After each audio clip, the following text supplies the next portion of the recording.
Isang magandang balita para sa ating kababayang si Cuadro Alas. Dahil kumpirmado, nakuha na ng ating kababayan ang weight limit para sa nalalapit na laban nito kontra Luis Nery. Para po sa kalaman ng lahat ay meron pong weekly monitoring ang Kameda Promotion na kung saan ay obligado pong mag-submit ng current weight limit ang parehong fighters 4 na linggo bago ang kanilang bakbakan. Normally, sa ganitong time duration na kung saan ay meron pa pong 4 na linggo bago ang naturang laban, kailangan pong makuha ni Cuadro Alas at least 135 weight limit. At gradually, ito po ay bababa weekly hanggang sa official weigh-in sa April 17.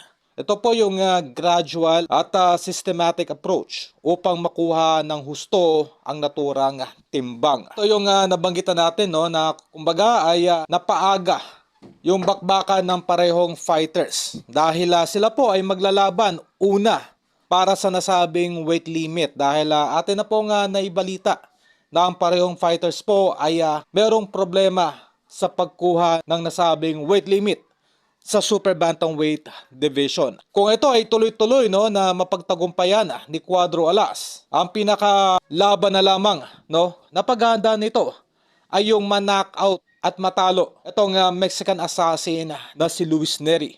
Na alam naman natin, nahayagang sinabi na meron na silang game plan kontra dito sa ating kababayang si Janrel Casimero.